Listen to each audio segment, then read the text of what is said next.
안녕하세요. 오늘도 사연살롱을 찾아주셔서 감사합니다. 저는 결혼 12년 만에 신우 때문에 이혼한 여성입니다. 현재는 10살 아들과 둘이 살고 있고요. 남편과는 그닥 좋지 못하게 헤어졌기에 이혼한 지 3년이 지난 지금도 연락하지 않고 지내고 있어요. 사실 밀려있는 양육비 때문에라도 연락을 한번 할까 또 고민한 적이 있었는데 제가 우리 아들 키울 능력이 없는 사람도 아니고 싫어 죽겠는 남편이랑 굳이 연락을 하고 싶지는 않더라고요. 그리고 누가 그러는데 계속 양육비가 밀리면 법적으로 청구 소송을 할 수도 있다고 하길래 지금 생각으로는 그냥 나중에 적금받는다고 생각하고 그때 가서 법으로 받아도 좋을 것 같아요. 그래서 지금은 그냥 그 욕심 많고 어리석은 집구석에서 벗어난 것에 만족하며 살고 있는데요. 3년 정도 지나니까 혹시나 저 같은 일을 겪은 여자가 또 있을까 궁금하더라고요. 그런 이유로 이렇게 머리털 나고 사연을 처음 써보게 되었는데 그럼 지금부터 제가 왜 신우 때문에 남편과 원수지간이 되어 이혼하게 되었는지 소상히 알려드릴게요. 저희 신우로 말할 것 같으면 남편의 누나로 저에게는 손이 신우였어요. 그리고 놀랍게도 머리가 좋아 참 똑똑한 사람이었는데요. 참 희한한 건 공부머리는 너무 좋은데 주제 파악을 못하는 최악의 타입이란 게 문제였어요. 자기가 학벌이 좋다 보니 자기는 다른 사람들과 다르게 특별하게 살아야 한다는 강박 같은 게 있었는데요. 아주 환장합니다. 솔직히 저희 부부는 신우가 준 재벌 남자랑 결혼한다고 설치기 전까지는 아무 문제 없이 평범하게 잘 살았거든요. 신우가 제 남편 허파에 바람만 넣지 않았더라면 어쩌면 저는 이혼하지 않았을 거예요. 물론 크고 작은 부부싸움이야 꾸준히 있었고 또 앞으로도 있었겠지만 다들 그 정도는 겪으면서 살잖아요. 게다가 저희 부부 사이에는 눈에 넣어도 아프지 않을 아들도 있었으니 아들 생각해서 이혼은 할 생각이 없었는데 도저히 말이 통하지 않았어요. 아주 사람이 횟가닥 돌아서 가정을 지키려 노력하는 저에게 자기, 우리 누나한테 열등감 있니? 사람이 왜 이렇게 삐뚤어졌어? 우리 누나도 가족이잖아. 그럼 우리도 한마음 한뜻으로 도와야지. 라고 하는데 정말 어이가 없었어요. 열등감은 무슨 가족 전체가 허황된 꿈에 벼랑 끝으로 몰리고 있다는 걸 전혀 감조차 잡지 못했는데 어쩌겠어요. 같이 죽을 수는 없으니 이혼이라는 최후의 수단을 쓸 수밖에 없었죠. 그리하여 저라도 살아야겠다는 심정으로 아들을 데리고 이혼하게 되었는데요. 그런 제 결정은 훗날 조상님이 도운 신의 한 수였어요. 아니, 정상적인 사고를 할 줄 아는 사람이라면 당연한 거였는데 그들은 자기들도 재벌집과 사돈을 맺고 큰 돈을 벌 수 있다는 거짓 희망에 자기들 인생을 송두리째 바닥에 내동댕이 쳐버렸죠. 그리고 그 일로 신우는 자기 때문에 망한 가족들을 외면하고 혼자 살겠다고 잠수를 타버렸다고 했는데요. 이 사연을 그 못된 신우가 꼭 듣게 되었으면 좋겠네요. 그럼 지금부터 저한테 무슨 일이 벌어졌던 건지 궁금하실 것 같으니 그 이야기를 본격적으로 시작해 볼게요. 우선 제가 그 집 구석에 시집가게 된 이야기를 해야 하니 저랑 남편 이야기를 잠깐 해보자면요. 저랑 남편은 소개로 처음 만났습니다. 왜 사람을 처음 소개받기 전에 대략의 그 사람의 정보를 듣잖아요. 남편과 저는 서로 비슷비슷한 조건의 사람이었어요. 스카이는 아니지만 서울에 위치한 4년제 나름 이름 있는 대학을 나왔고 둘 다 대기업 계열의 탄탄한 회사를 다녔는데 둘 다 홍기가 찬 나이라서 결혼에 관심이 많았어요. 친구들도 하나둘 시집 장가가고 회사에서도 제 또래들을 결혼을 한다며 청첩장을 돌리던 때였는데요. 그때 당시 연애도 하지 않고 있던 저라 살짝 조바심이 나더라고요. 그런 가운데 받은 가뭄의 단비 같은 소개팅 제안이었고 저는 좋다고 나가 남편을 만났어요. 그리고 남편과 저는 3살 차이로 대화가 잘 통했는데 부부가 될 인연이라 그랬는지 첫 인상도 나쁘지 않았죠. 그렇게 한 번, 두 번, 세 번 만나다 보니 연인 사이가 되었어요. 남편도 연애를 쉰 지 오래되어 여자친구를 만들고 싶어 했는데 둘 다 서로 좋게 봤기에 사귀게 되었죠. 그리고 나이도 그다지 어리진 않았기 때문에 나름 성숙한 연애를 했다고 생각했는데요. 그래서 1년이 지났을 즈음부터는 둘 다 결혼을 염두하고 있었어요. 이대로 2, 3년 잘 만난다면 결혼해도 되지 않을까 생각했죠. 그래서 호화로운 연애보다는 소박한 연애를 즐기며 결혼에 대한 이야기도 구체적으로 하곤 했는데 그런 부분도 남편과 저는 잘 맞았어요. 대체로 남편이 제 의견을 다 들어줬기 때문에 문제될 것이 없었죠. 저 역시 제 말을 잘 들어주는 남편이 좋았거든요. 그렇게 남편과 저는 3년 5개월 연애를 끝으로 결혼했어요. 그리고 결혼 전에 이미 남편한테 누나가 있다는 건 익히 알고 있었는데요. 누나가 어릴 때부터 그렇게 공부를 잘했다고 하더라고요. 외고를 나와 이름만 얘기하면 다 아는 Y대를 나왔고 같은 이름의 대학원까지 나와 집안의 자랑이라고 했는데 그때는 저도 와 멋지다. 나 그렇게 똑똑한 사람 처음 봐. 라며 신우를 엄청 좋게 봤어요. 솔직히 멋있다고 부럽기도 했거든요. 그런데 처음 시댁에 인사를 갔을 때 보게 된 신우는 사람이 참 별로였는데요. 무슨 말을 한 것도 아닌데 눈빛부터가 저를 아주 깔보고 있다는 것이 느껴져서 싫었어요. 사람이 아무리 나이가 저보다 많다고 해도 저도 어른인데 무례하다고 생각했죠. 게다가 신우는 당시 별다른 직업도 없이 집에서 놀고 있었기 때문에 제 입장에서는 한심하기 짝이 없었는데 듣자 하니 다녔던 회사마다 사람들과 문제가 있었던 모양이었어요. 그래놓고 신우는 진짜 수준 안 맞아서 같이 일을 못하겠더라고요. 무식한 주제에 왜 그렇게 아는 척을 하고 사람을 가르치려 하던지 꿀 같지 않아서 그냥 관뒀다니까? 지가 감히 학사 주제에 나한테 뭘 가르쳐? 이런 식으로 다른 사람들을 폄하했는데요. 누가 저 소리를 듣고 참겠어요. 그러니 그런 인성 논란으로 다니는 회사마다 왕따를 당했고 또 그 꼴은 못 보겠는지 신우가 더럽고 치사하다며 사표를 던졌다고 했는데 그렇게 수십 군데의 회사에서 사표를 낸 화려한 이력 때문에 나중엔 다른 회사에서도 채용을 꺼리는 것 같았어요. 워낙에 좁은 바닥에 경력을 숨기고 높은 학력으로 회사에 들어간다 쳐도 며칠 되지 않아 소문과 함께 또다시 그 나쁜 습관이 튀어나왔으니 어찌 보면 신우는 자기 손으로 자기 무덤을 판 꼴이 되었죠. 그럼 반성이라도 하고 그 좋은 머리로 다른 공리를 해야 할 텐데 신우는 늘 불만만 가득했죠. 레퍼토리도 늘상 같았고요.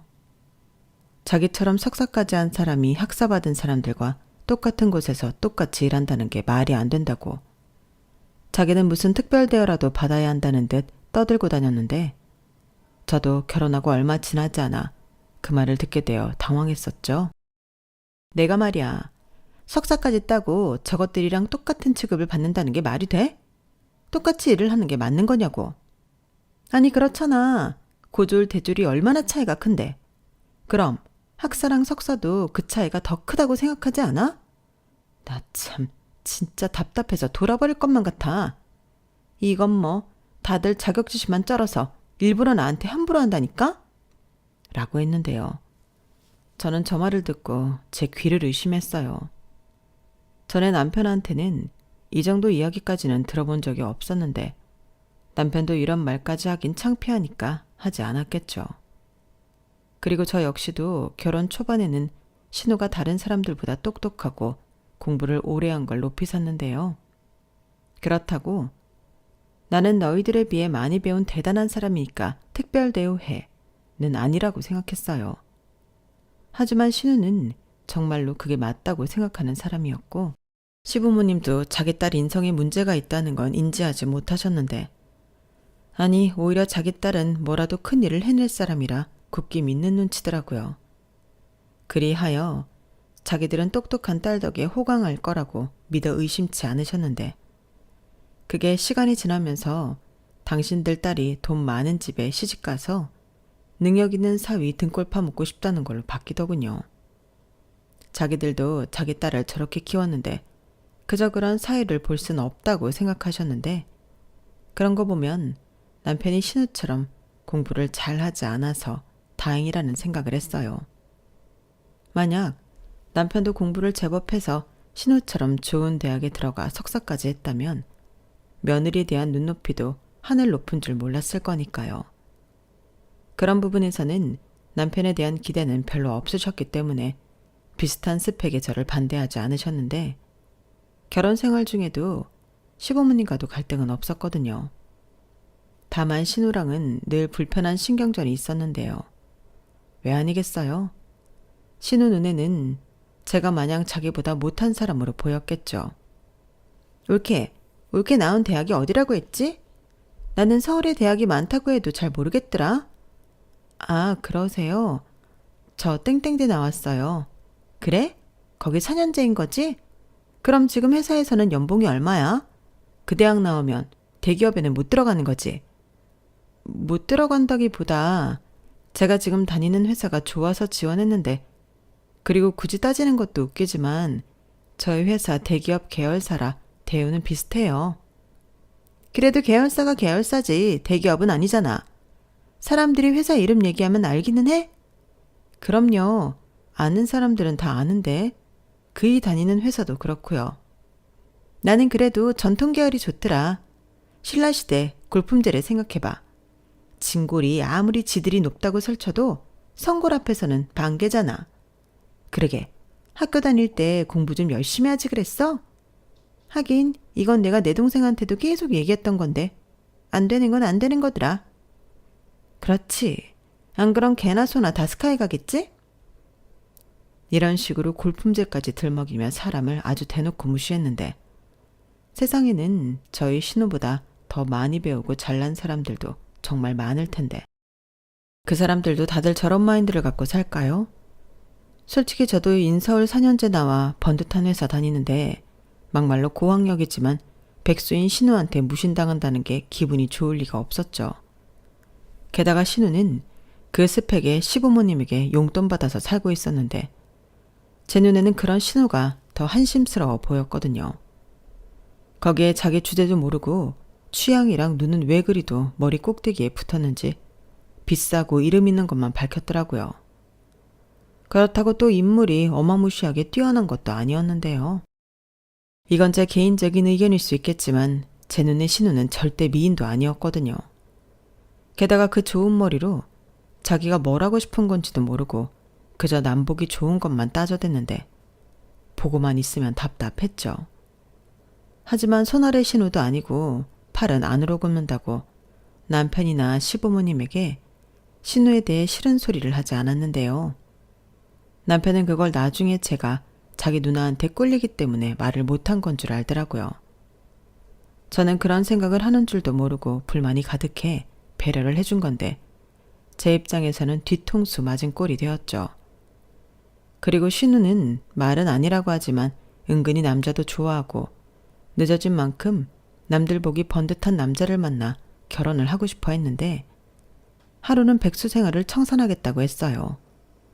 그러면서 자기는 무슨 일이 있어도 꼭 대기업에는 들어가겠다고 했는데 나중에 알고 보니 결혼정보회사에 등록할 때 아무리 학력이 좋아도 직업이 없으면 가입이 안 된다는 소리를 들었다고 하더라고요.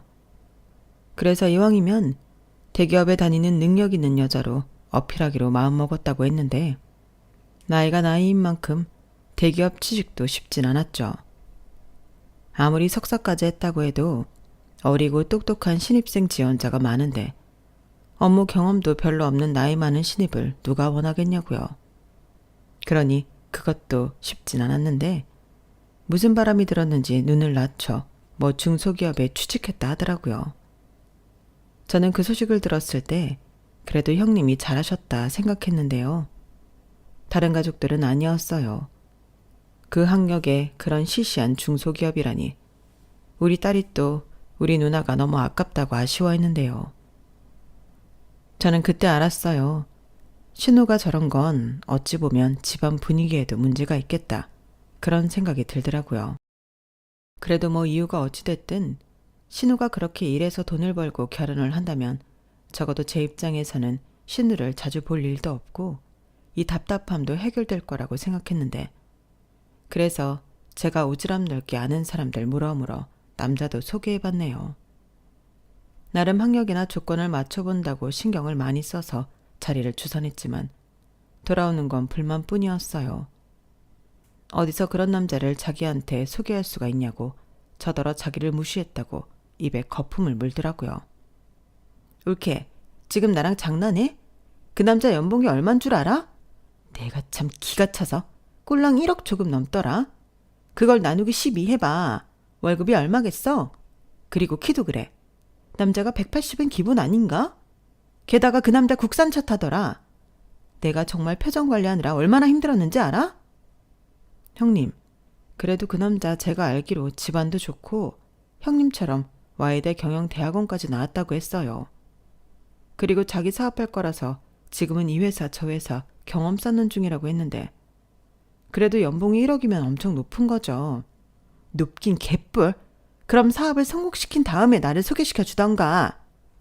형님도 참, 그 정도로 잘 나가면 그땐 그 사람도 형님 말고 더 괜찮은 여자 찾겠다고 하죠. 막말로 남자들이 능력 있으면 젊은 여자 만나려고 할 텐데. 뭐야? 왜 이렇게 지금 나 나이 많다고 매기는 거니? 이 봐봐. 꼴에 나를 무시하고 있네. 옳게, 나 석사까지 한 여자야. 그것도 별 볼 일 없는 그런 학교 아니고 스카이. 스카이 모르니? 아, 저런 말까지 듣는데 내가 잘못했구나. 그날 하루 종일 저는 신우한테 들들 볶이며 내가 왜 그랬을까 자책하고 또 자책했어요. 그리고 다짐하기를, 내가 앞으로 절대 신우한테 남자를 소개하나 봐라 이를 부득부득 갈았는데, 그렇듯이 눈이 정수리에 가서 붙었으니 어느 남자가 성에 차겠냐고요. 게다가 막말로 잘생기고 키 크고 집안 좋고 능력 있고 서울에 자가 있으면서 외제차까지 있는 남자가 미치지 않고서야 나이 많은 저희 신우가 눈에 들어오겠어요? 하지만 자기 학력만 믿고 사는 신우는 전혀 그런 자기 주제 파악을 하지 못했는데 그냥 조용히 우리 신우는 시집가긴 글렀구나 생각했죠. 그런데 집신도 짝이 있다고 오랜 시간이 걸리긴 했지만 제가 이혼하기 1년 전에 결혼할 남자가 생겼다고 신우가 설레발을 치기 시작했는데, 그때는 집안이 아주 난리도 아니었죠. 경사가 났다고 시어머니가 좋아서 저한테까지 다 전화를 하셨는데, 사실 자기 딸이 나이는 점점 차고 그나마 다니던 중소기업도 끝내는 때려치고 용돈 타령 은하에서 걱정이 이만저만이 아니었다고 양심 고백을 하셨어요. 그렇게 신우는 아무리 학벌이 좋다고 해도 결혼 시장에서도 재혼 자리 아니면 해볼 수 있는 자리가 없다는 소리까지 들었다고 했는데요. 그러니 살짝 포기도 했다고 하시더라고요. 그런데 생각지도 못하게 그것도 조건이 너무 좋은 남자를 신우가 만났다며 시어머니가 기뻐하셨는데요. 그러니 저에게 주말에 시간을 비우라고 하셨어요. 그 남자가 시댁에 인사를 온다고 하더라고요. 그때 솔직히 저도 어안이 벙벙하긴 했는데 나름 좋은 소식이니 저도 기뻤어요. 지성이면 감천이라고 어떤 눈먼 조건 좋은 남자가 저희 신우한테 빠졌나 보다 생각했죠. 그러면서 살짝 어딘가에 하자 있는 거 아니야? 이런 혼자만의 생각은 했었더랬는데요. 막상 시댁에 가서 그 남자를 보니 아주 훤칠하더군요. 신우 이상형대로 키도 크고 인물도 좋았는데 넉살은 더 좋았어요. 들어보니 신우랑 동갑이었는데 부모님이 부동산 투자로 준 재벌이라고 자기 입으로 말했어요. 그러면서 본인도 투자 사업을 크게 하고 있다며 향후에는 부모님 사업들까지 물려받아 본인이 관리할 거라고 했는데요. 입고 있는 옷부터 시작해 시계, 구두, 자질구레한 벨트, 지갑까지 모두 명품이었어요. 거기에 시댁에 인사를 온다고 가져온 선물도 입이 떡 벌어졌는데 한우 선물 세트에 꽃바구니, 과일바구니, 케이크에 최고급 양주까지 싸들고 와서 신우 어깨가 장난이 아니더라고요. 신우 모습이 벌써 결혼해서 사모님 소리를 듣고 있는 사람이었어요. 아무튼 그날의 분위기는 화기애애하고 좋았어요. 무엇보다 신우가 그 남자를 엄청 좋아했는데 아두 본드를 붙여놓은 듯 그 남자 옆에 찰싹 달라붙어 있더군요. 저는 신우의 그런 모습을 그때 처음 봤어요. 자기야, 물 줄까? 손수건 필요해? 불편하면 말만 해. 내가 다 해줄게. 오늘 일 많아서 피곤했지? 엄마, 우리 피로회복제 같은 거 없나? 아니면 아빠 먹는 홍삼이라도 좀 가지고 와. 이런 여우짓을 했는데 맨날 잘난 척만 하는 모습을 보다 저런 모습을 보니 저는 좀 신선하더라고요. 그러다 그 남자가 전화가 걸려와서 잠깐 자리를 비웠을 때 궁금한 나머지 제가 먼저 둘이 어떻게 만났는지 물어봤어요. 그러자 시어머니가 헛기침을 하면서 신우한테 눈치를 주는 것 같았는데 신우는 개의치 않았는지 혼자 신나서 얘기해줬죠. 무슨 애도 아니고 채팅에서 남자를 만났다고 하는 거예요. 저는 순간 어떤 리액션을 해야 하나 잠시 동안이지만 멍해져 있었는데 남편이 먼저 그랬어요. 무슨 준재벌이 채팅으로 여자를 만나. 누나, 제대로 알아보고 사람 만나는 거 맞아? 이렇게 말했는데 제가 하고 싶은 말을 그대로 다 해주니 속이 시원한 거 있죠. 잘은 모르지만 상식적으로 그런 류의 사람들이 왜 채팅으로 이성을 만나겠냐고요. 그런 사람들이야말로 집안 대 집안끼리 결혼을 하든가 아니면 누군가 전문적으로 매칭을 해주는 사람이 있을 텐데 저도 남편처럼 신우가 제대로 알아보지도 않고 남자를 만나 사기라도 당하고 있는 게 아닌가 걱정이 되었어요. 하지만 신우는 이미 자기가 다 확인했다면서 자기가 지금 만나는 남자가 준재벌이 맞다고 했는데요. 도대체 뭘 확인했다는 건지 궁금해서 제가 물어봤죠. 형님, 뭘 어떻게 확인하셨다는 거예요? 저는 단지 형님이 남자를 너무 오랜만에 만나니까 걱정돼서요. 걱정은 무슨, 우리 그의 집도 가봤고 사무실도 가봤어. 그리고 아까 못 봤어? 하고 다니는 거 봐. 저런 건 흉내 내려고 해도 안 되는 거야. 내가 남자를 못 만났지? 그동안 얼마나 연구를 했는데. 연구요? 아니 무슨 연애를 연구로 해요. 근데 다 좋은데 형님. 돌다리도 두드려 보고 건너면 더 안전하다고. 조심하는 것도 나쁘지 않을 것 같아요. 울케, 지금 나한테 훈수 두는 거야? 진짜 웃긴다. 그래, 울케가 나보다 먼저 연애하고 결혼했으니까 그럴 수는 있는데 너무 오버하지 마. 나 울케보다 배운 여자거든? 누나도 참, 이런 문제에 누가 더 배우고 덜 배우고가 왜 중요해. 이 사람은 누나 걱정돼서 그러는 거잖아. 누나가 10대도 아니고 누가 그 나이에 채팅으로 남자를 만나냐? 야, 너까지 이렇게 깽판 칠 거면 그냥 가. 니들은 내가 결혼해서 행복해지는 게 배 아픈 거지? 왜? 나는 이렇게 계속 있다가 노처녀로 늙어 죽을 줄 알았는데 너무 괜찮은 남자를 데리고 와서 깜짝 놀랐냐? 두고 봐. 앞으로는 더 놀랄 거다. 내가 우리 여보랑 결혼해서 얼마나 떵떵거리고 잘 사는지 두 눈 뜨고 잘 지켜보라고. 엄마 아빠도 그래. 이제 고생 끝이야. 내가 결혼만 하잖아? 재벌 사이가 생기는 거야. 좋지 않아? 이런 기회가 또 언제 오겠어? 내가 저 사람을 채팅으로 만났다는 게 이상한 게 아니라 이렇게라도 저 사람을 만난 게 행운이라고. 그리고 나 정도 되니까 저 사람이 나를 만났지. 그때 저 사람도 그러더라. 그냥 호기심에 해본 건데 어떻게 나를 여기서 만나게 됐냐고. 우리 둘 다 완전 신기해했어. 이건 운명이야. 저는 신우가 들떠서 이야기하는 걸 보고 이건 답도 없다는 걸 단번에 알았어요. 신우는 그냥 홀랑 넘어가 버렸더라고요. 그러니 부디 신우가 데려온 저 남자가 사기꾼만 아니길 바랄 뿐이었는데요. 솔직히 저 때까지는 저희로 제가 이혼하게 될 줄은 꿈에도 몰랐어요. 그렇게 신우가 신분 상승이라는 욕망에 쏘아올린 작은 공은 저희 가정을 파탄내기 시작했는데 그 남자가 끌고 다니는 차가 롤스로이스? 뭐 그런 유명한 차라고 하더라고요. 제가 사실 면허도 없고 차에 대해서 잘 모르거든요. 그런데 그 차가 저희 남편이 죽기 전에 꼭 사고 싶은 그런 차라며 남편이 전과는 다르게 흥분하기 시작하는데 이 인간이 왜 저러나 싶었어요. 솔직히 창피하더라고요.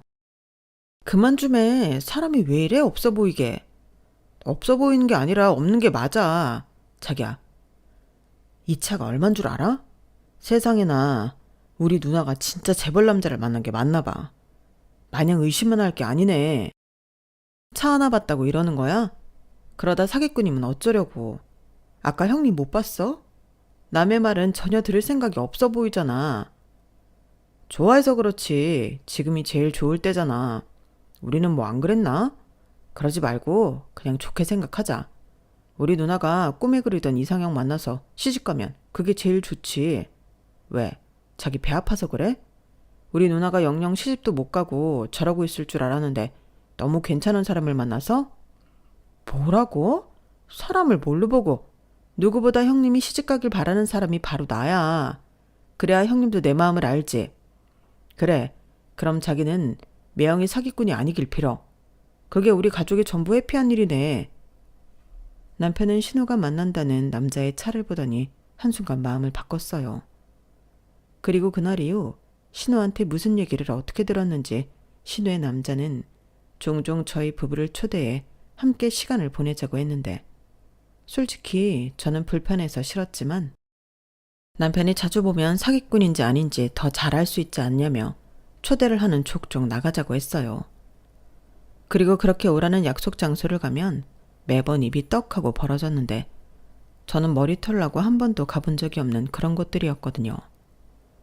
그리고 식사나 술값도 몇백씩 나오는 상상 초월이었는데요.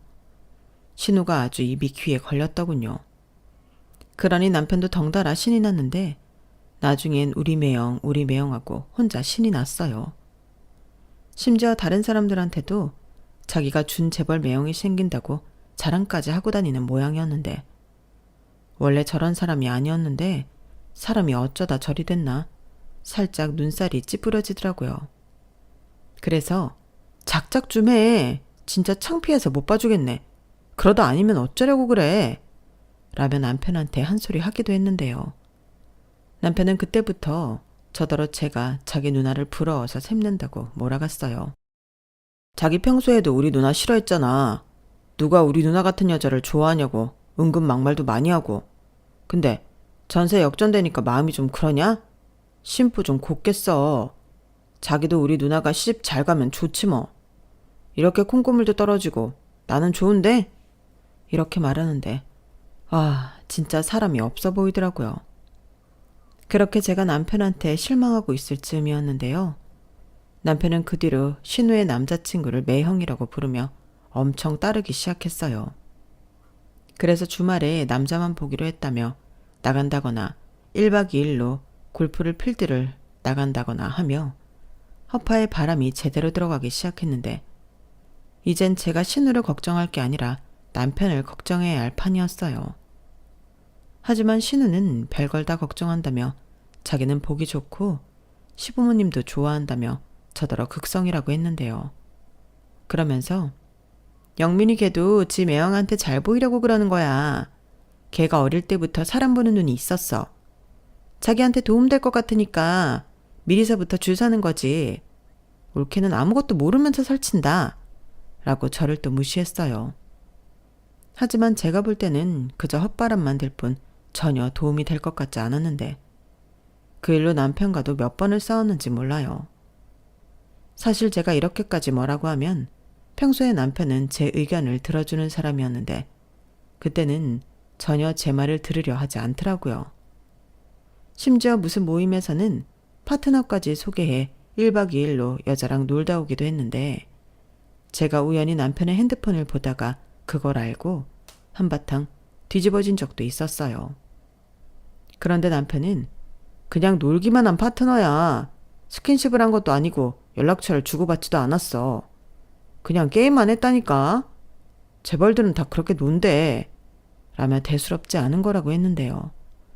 맹세코 제가 의심하는 그런 일은 없었다고 하더라고요.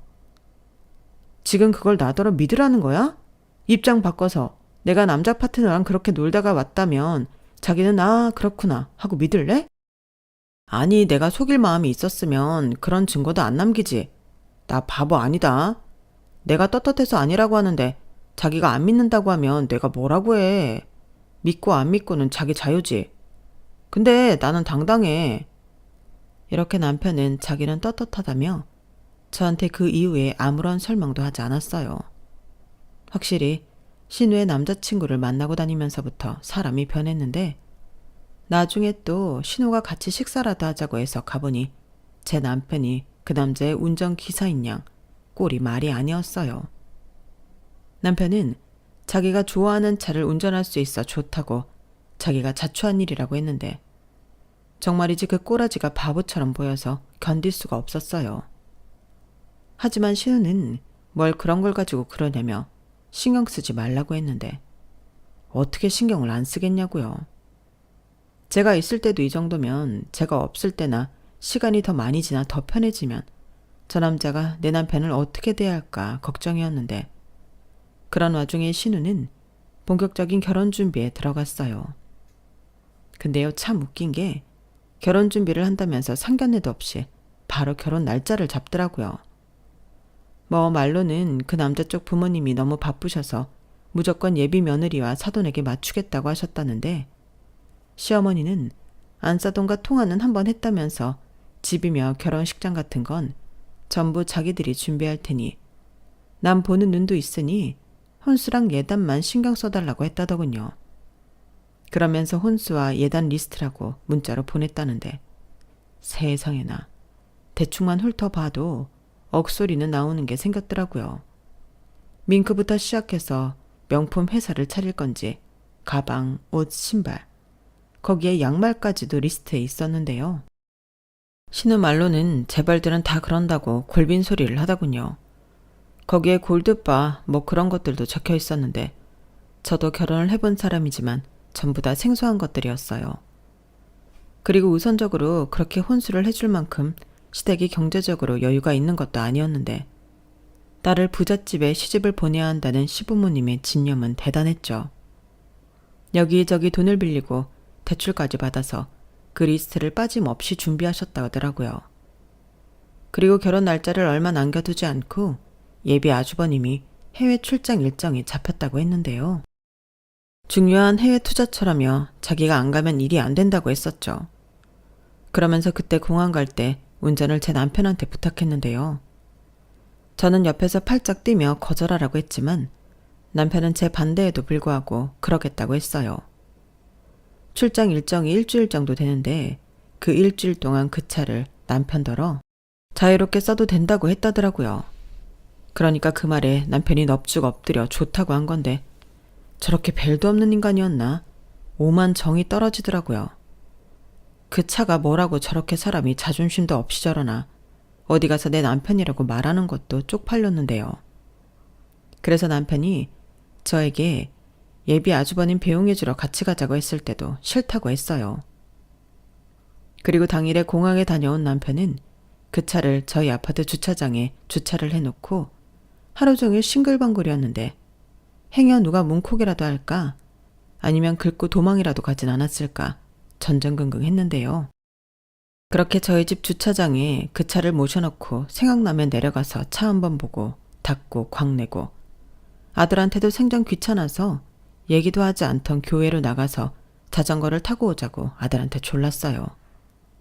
저는 그런 남편한테 그러다 남의 차 사고로도 나면 어쩌려고 그러냐 한 소리 하기도 했는데 이럴 때 아니면 자기가 저 차를 언제 끌어보겠냐고 제 아들보다 남편이 더 어린애 같더라고요. 하지만 그렇다고 저런 모습에서 정이 떨어져 이혼을 결심한 건 아니었는데 제가 이혼하게 된 결정적인 일은 그 후로 4일 뒤였어요. 곧 있으면 귀국을 해야 하는 예비 아주버님이 자금 문제가 터져서 귀국은 물론이고 당장 결혼도 하기 힘든 상황이라며 신우한테 SOS를 쳤다고 하더라고요.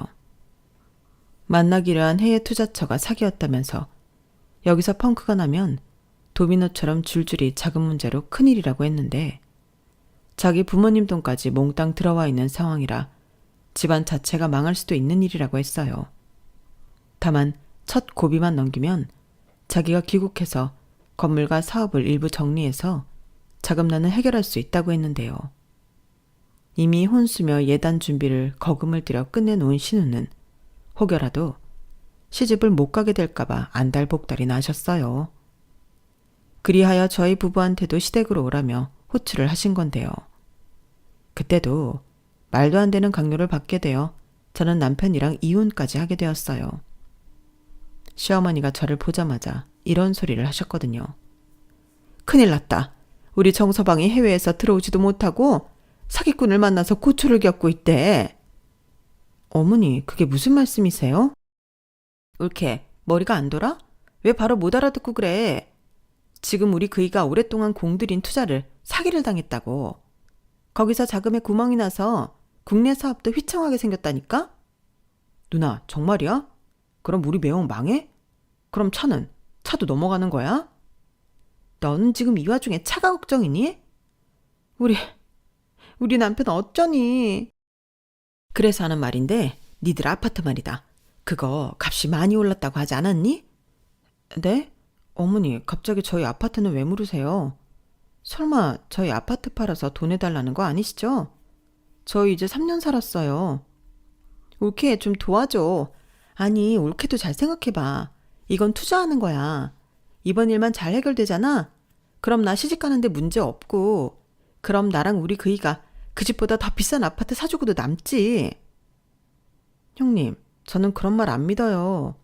그리고 이제서 하는 말인데 저는 그 사람 사기꾼 같다고요. 뭐라고? 옳게나 웃긴다. 우리 그이가 비싼 밥 사주고 술 사줄 때는 잘만 받아먹더니 우리 그이가 힘들다고 좀 도와달라고 하니까 사기꾼 같다고? 어떻게 인간이 그래? 형님, 정신 차려요. 어차피 아직 식 안 올렸고 혼인신고도 안 했잖아요. 이러다가는 온 식구가 다 죽는 수도 있어요. 시끄러워. 식만 안 올렸지 정서방은 이미 우리 가족이나 다름없어. 내가 그 혼수랑 예단하느라 빚을 얼마나 졌는데. 너는 이제 와서 그런 소리를 하니? 됐고. 이건 우리 가족이 힘을 모아서 해결해야 해. 그러니까 니들은 니들 아파트 팔고 가지고 있는 돈 죄다 끌어서 10억 만들어 와. 지금 당장 20억이 필요하다고 하는데 니들 할당은 10억이다. 니들 아파트만 팔아도 어느 정도는 되잖아. 말도 안 돼요, 어머니. 저희가 왜 형님 시집 보내기 위해서 어렵게 장만한 집을 팔아요? 경민애미야, 진정해라. 이번 일만 넘어가면 우리가 무슨 수를 써서라도 니들이 손해본 건 해결해 줄게. 지금은 네 신우 결혼하는 게 우선이니까 협조 좀 부탁하마. 싫어요. 말도 안 돼요. 옳게, 진짜 너무한다. 좋아, 내가 약속할게. 각서라도 써달라고 하면 써줄게. 10억 만들어주면 1년 안에 20억으로 갚는다고. 뭐? 20억? 누나 정말이야? 그래, 네 매형 재력이면 1년이 뭐야. 6개월도 안 걸려. 왜 이렇게들 간이 작아? 이래서 소시민들하고는 수준 차이가 나서 말이 안 통한다니까? 저는 신우의 말도 안 되는 소시민 타령에 어이가 없었어요. 그리고 절대 우리 집만큼은 양보할 수 없다. 못을 박았는데 다행히 저희가 아파트를 장만할 때 공동명의로 해놔서 남편이 아무리 20억에 혹했다고 해도 혼자는 어쩔 수 없었어요. 그러니 남편은 집에 와서도 저를 달달 볶기 시작했는데요. 이거야말로 로또라며? 사람 어려울 때 제대로 한번 도와주고 두고두고 보상받는 거야. 이참에 매형차도 나한테 줄 수 있어. 라며 호파에 바람이 잔뜩 들었더라고요. 저는 무조건 안 된다고 했죠. 내가 장담하던 게 네 누나 꽃뱀, 아니 방울뱀한테 물린 거라고 정신 차리라고 했어요. 남편은 말도 안 되는 소리 하지 말라며 자기도 다 알아봤다고 큰 소리를 치더군요. 이 인간이 알고 보니까 매형 하면서 그 남자 말에 홀려 저 몰래 신용 대출을 받아 몇 군데 투자를 했다고 하는 거예요. 그러면서 자기도 꼼꼼히 알아보고 했다며 자기 매형이 준재벌의 유능한 투자 사업가라고 하던데 저는 남편의 말에 경악했어요. 저희가 맞벌이인 만큼 경제 관리는 각자 알아서 하고 있었거든요. 그러니까 서로 200만 원씩 생활비와 적금 낼 돈을 공동통장에 입금하면 그 나머지 돈은 알아서 쓰고 있었는데 이 인간은 그동안 갖고 있던 돈도 부족해서 대출을 받았고 저 몰래 그 빚을 갖고 있었던 거죠. 하긴 이제 와서 느낀 건데 남편은 걸핏하면 돈이 없다고 했어요. 그래서 저한테 택시비 5만 원만 달라고 하는 날도 있었고 금방 준다며 10만 원, 20만 원, 30만 원씩 빌려가기도 했는데 왜 돈이 없다고 저런 말을 했는지 순간 이해가 다 됐어요. 저는 원래 돈에 있어서는 남편한테 간섭을 잘 하지 않았거든요. 그래서 그때도 이번 달은 지출이 많아서 돈이 부족한가 보다. 이런 식으로 생각하고 돈을 빌려줬는데 그럼 또 월급 받아서 돈을 곧잘 갚으니 별 다른 의심을 하지 않았던 거죠. 하지만 꼬리가 길면 밟힌다고 점점 빌리는 돈 액수가 커졌는데 그때는 살짝 어라? 하며 의심이 가긴 했어요. 제 딴에는 예비 매제를 만나 지출이 늘었다고 생각했던 거죠. 그런데 이게 그런 지출이 아니라 투자한다고 대출받아 쓴 돈이라니 너무 충격이었어요. 하지만 남편은 미래를 위한 투자를 했을 뿐 전혀 잘못했다고 생각하지 않았는데 그러니 이번에도 10억을 벌 수 있는 기회라며 집을 당장 팔자고 하더라고요. 자기가 알아봤는데 저희 아파트를 팔면 9억 정도에 넘길 수 있고 그 돈으로 집 대출금 남은 걸 갚아도 7억 넘게는 만들 수 있다며 나머지 부족한 건 제가 신용대출을 받아서 10억을 채우자고 했는데 남편이 너무 구체적으로 이야기하니 그 자체만으로도 너무 소름이 끼쳤어요. 물론 안 된다고 단호하게 거절했죠. 그렇잖아요. 그럼 집 팔고 빚 내고 그 이후에는 시댁 들어가 사는 건데 제가 왜 신우 때문에 시집살이를 하면서 빚이나 갖고 살아야 하는 건지 생각만 해도 질색이었어요. 남편은 고생은 짧고 행복은 길다고 했지만 저는 전부 개소리처럼 들렸거든요. 그렇게 그날 아주 맹렬하게 싸웠는데 그 다음 날이 되고 그 다음 날이 되어도 남편은 그만두지 않더라고요. 급기야 자기는 무조건 10억을 더 벌어야겠다고 싫으면 이혼하자고 했는데요. 어이가 없었어요. 그래서 진심이냐? 이거 분명 가족 전체가 알거지 되는 사기라고 제가 아무리 뜯어말려도 의심병 있는 저만 빠지라며 이혼 서류까지 들고 나타났는데 이쯤 되니 이건 아무리 말려도 될 일이 아닌 것 같았어요. 그래서 애는 어떻게 할 거냐 최후의 수단을 썼는데 이 인간은 돈 앞에서 부성에도 없는지 애는 저더러 키우라고 하더군요. 그러면서 당장은 힘드니 양육비를 못 주지만 자기가 20억이 생기면 그땐 일시불로 양육비를 주겠다고 큰 소리도 쳤는데 저는 네 마음대로 하라고 했어요.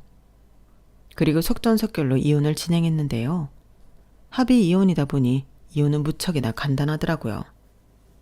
하지만 아들애는 갑자기 엄마 아빠가 이혼한다고 하니 살짝 위축이 되었는데 그래서 저는 이혼한다는 것보다 아들아이 마음 케어에 더욱 신경을 써야 했어요. 아직 초등학생이라고는 하나 요즘 애들이 정서적으로 워낙 빠르다 보니 이게 훗날 상처가 되어 진짜 사춘기 때 저도 아들도 힘들 것 같아 저는 진심을 다해 아들에게 미안하다고 사과를 했는데 저는 숨기는 것 대신 이 모든 사실을 솔직하게 얘기했어요. 집까지 팔아 할머니 댁으로 들어갈 수 없어서 엄마는 이혼하게 되었다고 혹시라도 아빠랑 살고 싶으면 엄마가 얘기를 다시 해보겠다고 설명을 하니 자기도 아빠랑 둘이 사는 건 싫다고 하더라고요. 거기에 저희 아들도 자기 고모를 무척이나 싫어했기 때문에 고모 편을 드는 아빠에 대해 실망이 큰 듯 보였는데 저는 그런 아들에게 한 가지 약속을 했어요. 아빠의 빈자리를 엄마가 전부 채워줄 수는 없겠지만 엄마가 아빠 몫까지 최선을 다하겠다고 손가락을 걸었죠. 그래서 지금까지도 한 달에 2번은 아들이 하고 싶다는 걸 하고 있는데 캠핑도 가고 낚시도 가고 어떤 날은 시즌에 따라 축구나 야구를 보러 경기장을 찾곤 합니다. 덕분에 요즘은 아들이랑 더욱 돈독하게 잘 지내고 있는데요.